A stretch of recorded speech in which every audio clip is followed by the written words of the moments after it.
It was a cold night in late October, the kind of night where the air is crisp and the leaves rustle in the wind.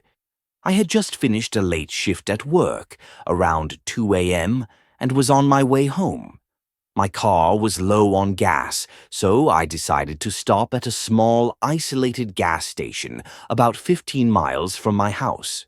The lights of the station flickered slightly in the distance, casting an eerie glow across the empty road. I pulled in, grabbed my wallet, and headed inside the station to pay for the fuel.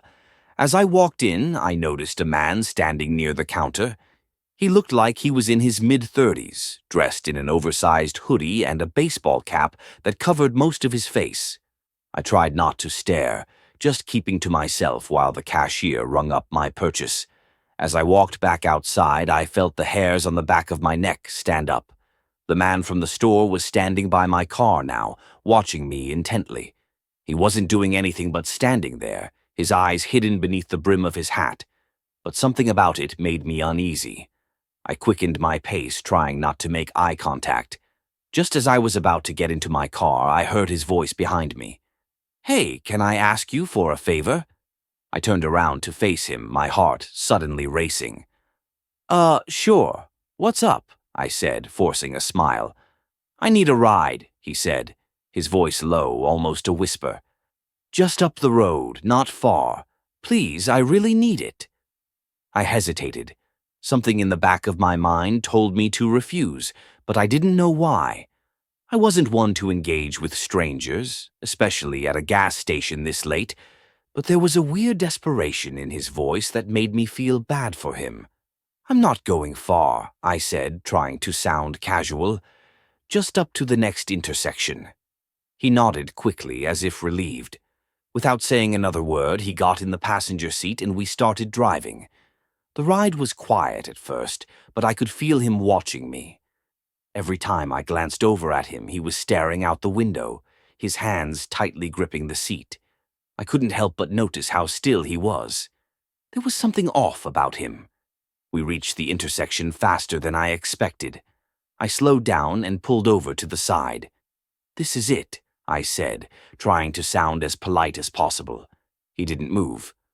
"Number, I need to go further," he said flatly, his tone now more insistent. "I can't take you any further," I said, feeling my pulse quicken. This was the deal. He turned to me, and I saw something shift in his eyes, an unsettling coldness that made my stomach drop. Before I could react, he grabbed my arm, pulling me toward him with surprising strength. "Take me further," he hissed. I froze, my heart pounding. Panic set in. I knew I had to get out of there. In a split second, I twisted away and jumped out of the car, my legs shaky beneath me. I didn't know where I was going, but I had to get away from him. I started running, not looking back. I could hear his footsteps pounding behind me. He was gaining on me. My mind raced. How could I get away from him? I spotted a house a few hundred yards away and ran toward it, banging on the door with all my strength. The door opened slowly, revealing an elderly woman. I quickly explained what had happened, and she immediately called the police. Minutes later, I saw the flashing lights of a patrol car in the distance. I couldn't help but feel a moment of relief. The police searched the area, but when they came back to me, they told me the man had vanished. He was gone. I never saw him again, but to this day, I can't shake the feeling that something was wrong with that encounter. That man wasn't just looking for a ride. I still wonder what might have happened if I hadn't gotten away when I did. The whole thing still haunts me.